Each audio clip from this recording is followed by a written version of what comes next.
오늘 말씀의 제목을 같이 한번 고백해 볼까요? 나는 진짜 제자인가? 제가 최근에 만난 한 은퇴 목사님으로부터 이런 말을 들었습니다. 자신이 목회를 할 때에 한 성도로부터 이런 말을 들었다는 거예요. 그 성도가 지인 중에 한 분을 전도하기 위해서 자기 교회를 소개하고 그분에게 우리 교회 한번 오십시오 라고 이렇게 초청을 했답니다. 그랬더니 그 초청을 받은 사람이 이렇게 말하더래요. 나 그 교회 가기 싫어. 그 교회는 교인들 일 많이 시키기로 소문난 교회인데 나 그 교회 가기 싫어. 그렇게 이야기를 했답니다. 그 말 그대로 그 목사님께 들려주었더니 이때 목사님이 이렇게 대답한 거예요. 그래, 와, 그거 참 기쁜 일이네. 우리 교회가 그렇게 부담스러운 교회로 알려져 있다면 그거 너무너무 기쁜데 그렇게 대답했다는 거예요. 그래서 제가 한편으로는 그 말이 좀 이해가 잘 안 돼가지고 목사님 어떻게 그렇게 대답했습니까? 라고 했더니 목사님 대답하는 말씀이 이 목사님 생각해 보세요. 교회가 그 부담을 주고 본연의 교회 사명을 잘 감당하니까 교인들이 일이 많아가지고 사역을 하고 그래 그것이 다른 사람들에게 소문이 난 것은 저 교회는 아주 제대로 된 교회다. 교회다운 교회구나. 그런 우리의 교회가 소문이 난 것에 대해서 난 너무 기뻤어요. 하는 이야기를 들었습니다. 처음에는 그 말이 좀 이해가 되지 않았습니다만 곰곰이 생각해 보니까 그 말이 맞다라는 생각이 듭니다. 여러분 그렇잖아요.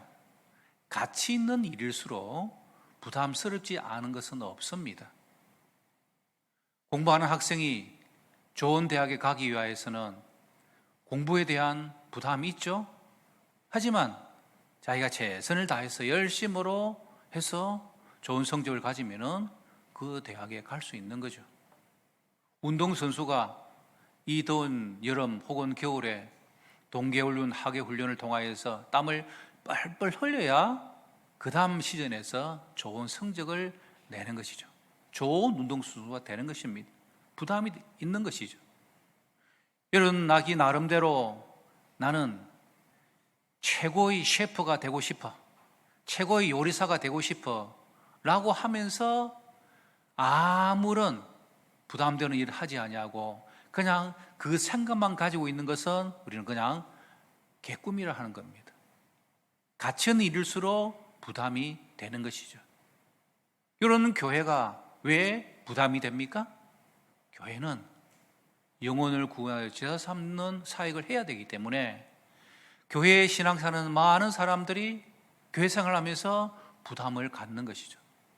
그래서 내 힘으로는 할 수 없음을 기억하고 하나님의 은혜를 구하고 기도하고 성령님께서 주시는 힘을 쫓아 내가 그 일을 하다 보면 점점 나 자신이 변화되어지는 성숙되어지는 모습을 보면서 이것이 나를 이렇게 성장시켰구나.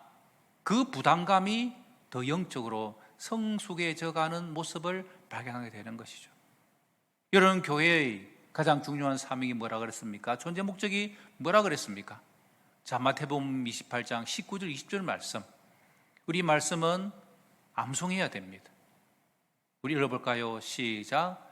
그러므로 너희는 가서 모든 민족을 제자로 삼아 아버지와 아들과 성령 이름으로 세례를 베풀고 내가 너희에게 분부한 모든 것을 가르쳐 지키게 하라. 볼지어다 내가 세상 끝날까지 너희와 항상 함께 있으리라 하시니라. 아멘. 예수님께서 마지막으로 우리에게 남겨주신 유언, 지상명령, 이것을 우리에게 주신 하나님의 가장 존엄한 명령, 반드시 지켜야 될 명령, 그것이 바로 우리가 사람들로 하여금 영혼을 구원하여 제사 삼는 주님의 교회를 이끌어가고 만들어가야 한다는 것입니다. 그 일을 위해서 교회가 존재하기 때문에 교회에 사는 모든 사역이 부담스러울 수가 있습니다. 그 부담되는 일들을 우리가 하고 또 제의를 받을 때에 우리는 어떻게 생각해야 될까요?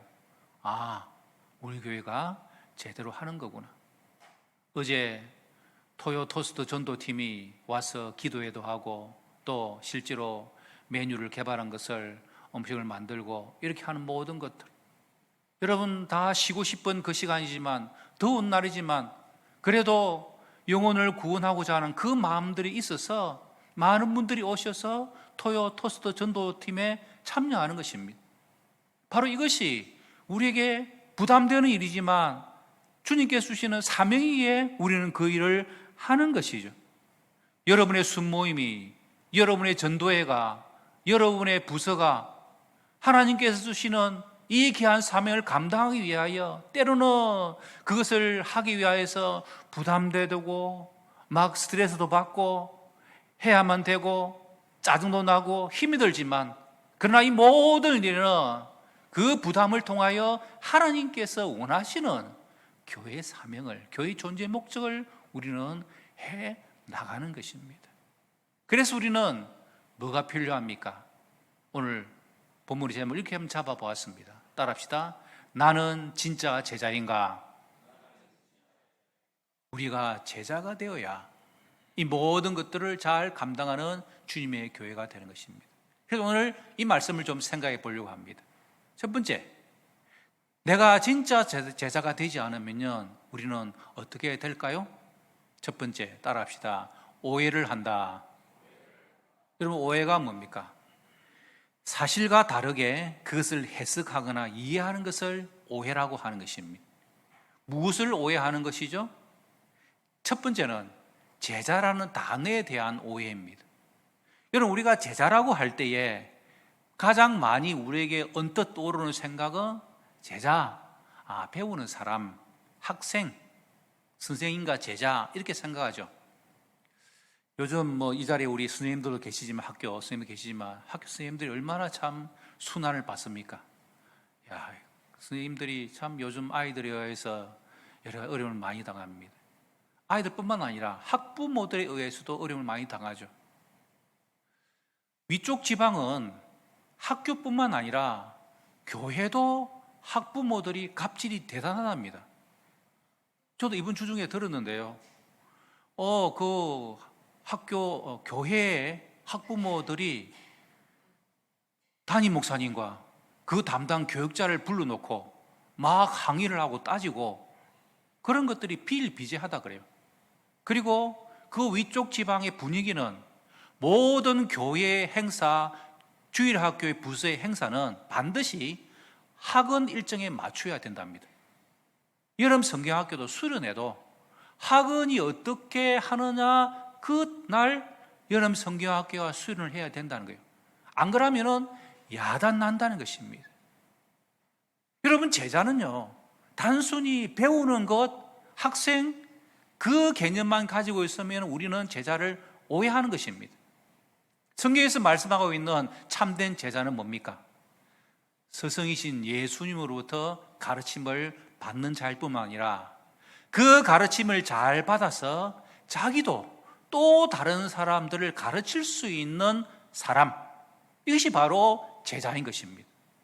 스승 예수님의 삶과 인격과 모든 것들을 자기가 그대로 본받아서 자신도 그러한 삶을 살아갈 수 있는 삶, 이것이 바로 교회에서 말씀하고 있는 참된 제자라는 것이죠. 자, 마가복음 3장 13절에 14절만 읽어보십시오. 시작. 또 산에 오르사 자기가 원하는 자들을 부르시니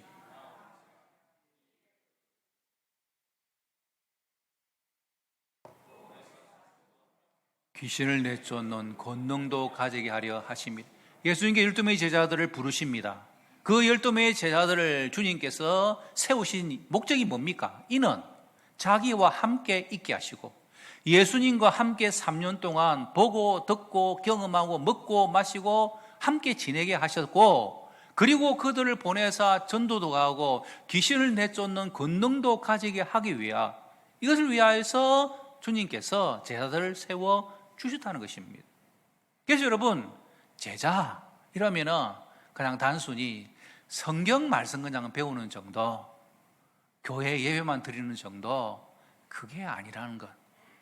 여러분, 우리의 제자는 우리 예수님으로부터 배우고 함께 있고, 그리고 우리를 보내어 예수님의 제자의 능력을 가지고 살아가는 삶, 이것이 진짜 제자라는 사실을 여러분 기억하셔야 됩니다. 두 번째, 우리의 오해는 뭘까요? 제자는 특별한 사람만 된다는 오해입니다. 지금 새만금 잼버리 대회가 야단났잖아요. 그 흡을판에 땡볕에 이 대회를 해가지고 온열 환자도 생기고, 막 어떤 나라들은 막 철수하기도 하고, 지금 거기에 야단이 난 겁니다.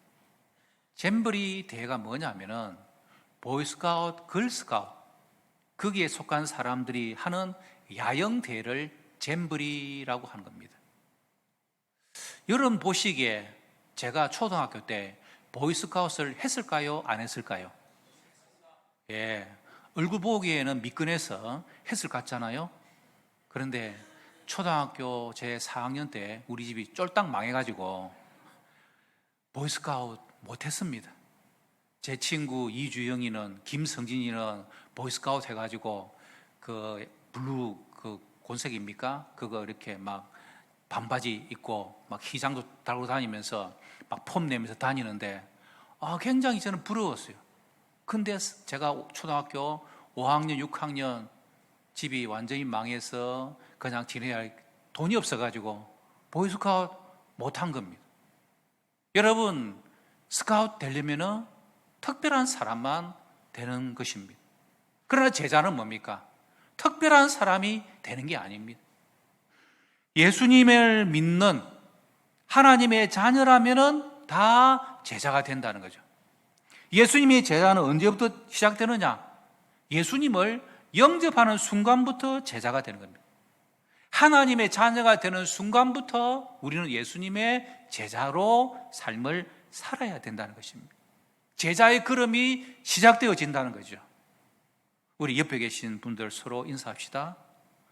어머, 제자이시군요.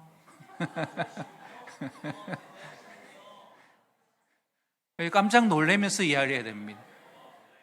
제자입니다, 제자. 그래서 우리는 서로를 바라보면서 당신이 바로 제자의 삶을 살아야 될 존재라는 것을 나도 알고 당신도 알아야 된다는 거죠. 세 번째 오해는 뭘까요? 세 번째, 따라해 봅시다. 제자는 자신의 선택이라는 오해입니다. 왜 제자가 자신의 선택이라고 오해할까요? 어떤 사람은 한국 교회가 그렇게 만드는 거예요. 왜냐하면 제자 훈련반을 모집을 합니다. 그래서 여러분 가운데서도 제자 훈련반에서 이렇게 12주 제자반, 사역자반 하신 분들이 계시는데요. 다 우리 그렇게 했잖아요. 제자반에 내가 원해서 들어가는 것이지, 내가 원하지 않으면 나는 제자반에 안 들어갈 수도 있다라고 오해를 한다는 것입니다. 여러분, 그게 아닙니다. 예수님께서 우리를 제자로 삼으시는 것은 모든 사람을 다 제자로 택하여 부르신 것이죠. 우리 마태복음 5장 13절 14절 읽어볼까요? 시작. 너희는 세상의 소금이니 소금이 만일 그 맛을 잃으면 무엇으로 짜게 하리요? 후에는 아무 쓸데없어 다만 밖에 버려져 사람에게 밟힐 뿐이니라. 너희는 세상의 빛이라 산에 있는 동네가 숨기지 못할 것이요. 예수님께서 하신 말씀 잘 보십시오. 너희는 세상에 제발 소금이 좀 되라. 너희는 제발 세상에 좀 빛이 되거라 라고 말씀을 안 했다는 것입니다. 우리가 예수님을 믿는 순간, 하나님의 자녀가 된 순간, 제자가 된 순간 이미 우리는 세상의 빛이요 소금입니다. 여러분, 우리는 제자가 되기 위하여 막 지원서를 내고 훈련받아야 되는 그런 것이 아니라 이미 우리가 예수 그리스도를 믿고 영접함으로 우리는 예수님의 제자로 이미 정하여진 것입니다. 제자의 삶을 살 수밖에 없는 것이죠. 그래서 우리는 이 제자의 삶을 살아가는 겁니다. 왜 우리가 제자의 삶을 살아야 됩니까? 제자의 삶을 살아야 풍성한 복을 누리는 것입니다. 제자의 삶을 살아야 우리는 믿음을 지키게 됩니다. 제자의 삶을 살아야 우리의 신앙이 우리 자녀들에게 전수되어집니다. 제자의 삶을 살아야 예수님이 세상 끝날까지 우리와 함께 하십니다. 사랑하는 성도 여러분, 이와 같은 제자에 대한 오해는 다 물리치시고 참된 진짜 제자의 삶을 살아갈 수 있는 저와 여러분의 삶 되시기를 주님 이름으로 축복합니다. 그러면은 우리가 어떻게 해야 진짜 제자가 될까요? 두 번째입니다. 제자가 되는 비결을 알아야 합니다. 첫 번째 제자가 되는 비결이 뭘까요? 1번 따라합시다. 나그네의 삶을 살자. 오늘 본문에 그것을 잘 설명하고 있습니다. 57절 말씀. 길 가실 때 어떤 사람이 여짜오되 어디로 가시든지 나는 따르리다. 예수께서 이르시되 여우도 굴이 있고 공중의 새도 집이 있으되 인자는 머리 둘 곳이 없도다. 말씀 보세요. 어떤 사람이 예수님, 제가 제자가 되겠습니다. 예수님을 어디든지 제가 따라가겠습니다. 그 말을 했어요. 그런데 예수님께서 참 상당히 뭔가 기묘한 말씀을 하시죠. 여우도 굴이 있고 공중의 새도 집이 있으되 인자는 머리 둘 곳이 없도다.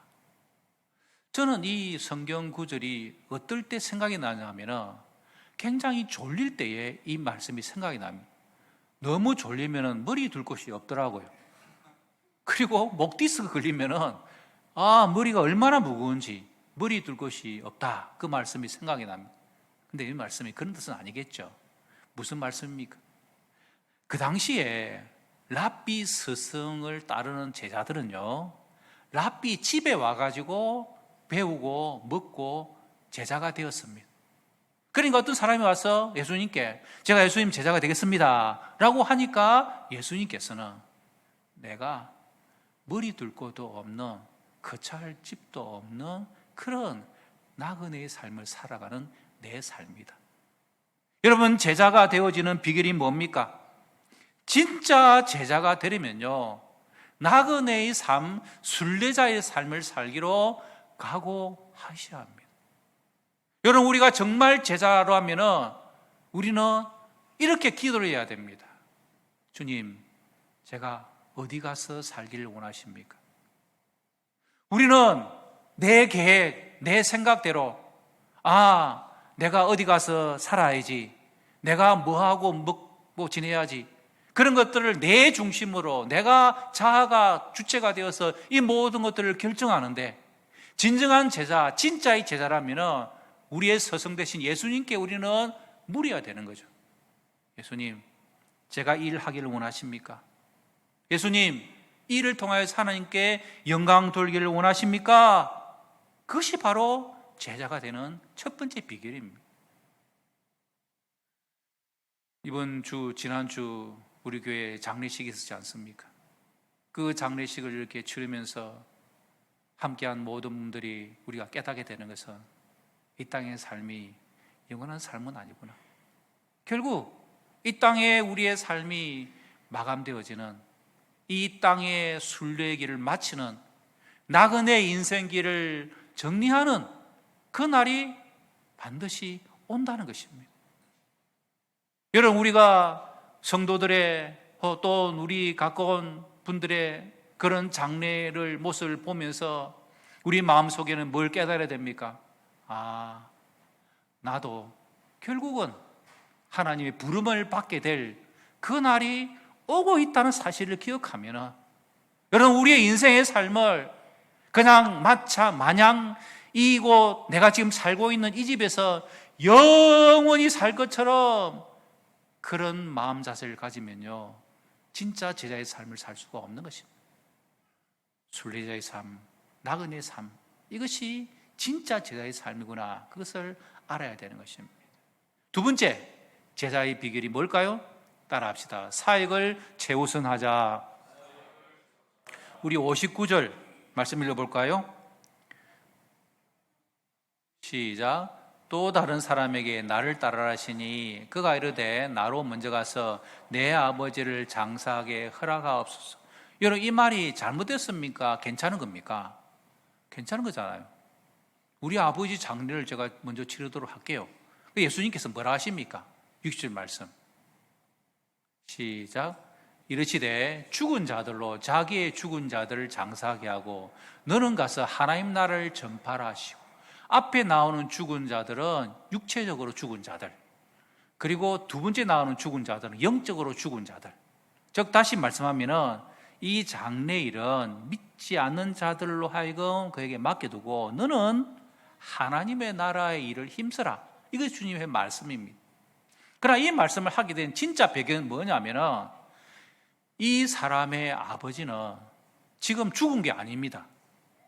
자기가 예수님께서 나를 제자로 따라오라 하니까 그 사람은 아직 살아있는 아버지, 20년, 30년 뒤에 죽을 그 아버지의 장례까지 다 치르고 제가 예수님의 제자가 되겠습니다 라고 변명하는 것입니다.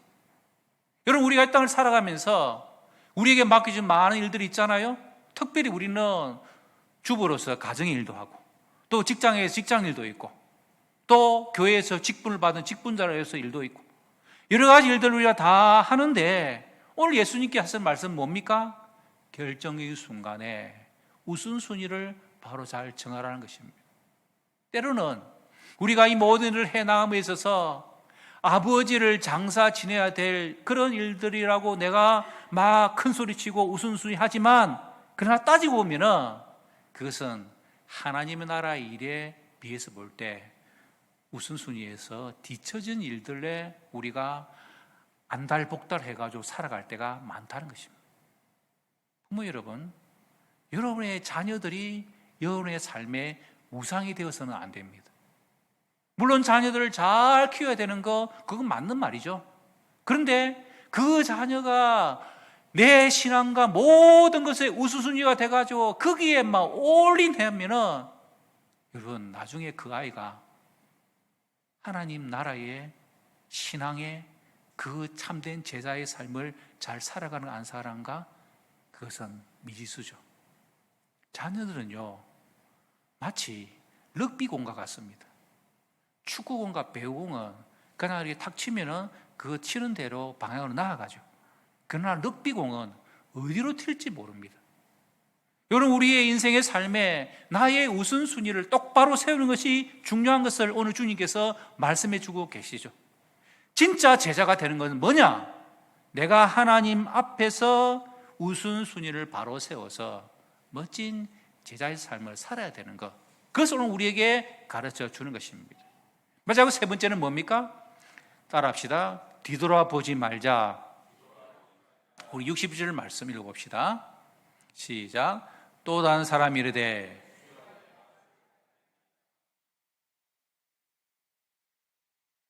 인간적으로 당연하죠. 다음 62절 시작. 예수께서 이르시되 손에 쟁기를 잡고 뒤를 돌아보는 자는 하나님의 나라에 합당하지 아니하니라 하시니라. 아멘.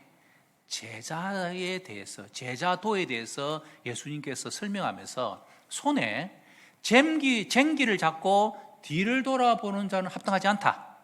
쟁기 그림만 보여주십시오. 예, 이게 쟁기란 겁니다. 여러분, 시골에서 안 자란 분들은 잘 모르죠. 소에다가 멍이를 이렇게 씌워가지고 뒤에서 농부가 이 쟁기를 소에다가 걸쳐서 소가 이라 하면은 앞으로 나아가면은 이 쟁기를 땅에다 대고 막 따라가면은 땅이 갈리는, 트랙터가 없을 경우에는 주로 시골에서는 다 이렇게 했습니다. 그런데 이게 우리 한국의 쟁기라면은, 이스라엘의 쟁기는 이 손을 잡는 손잡이가 직선으로 되어 있어요. 그래서 한 손으로 잡을 수가 있고 한 손으로 소를 향해 채찍을 할 수 있는데, 한 손으로 잡고 나가는데 그냥 무슨 일이 있어 고개를 들려 돌아보면은 이게 비틀거리면서 넘어지거나 이 길이 엉망진창이 된다는 것입니다. 그런 의미에서 뒤돌아보지 말라는 것입니다. 우리가 예수님이 제자가 되는 것이, 예수님을 믿는 순간부터 우리는 제자라고 말씀드렸습니다.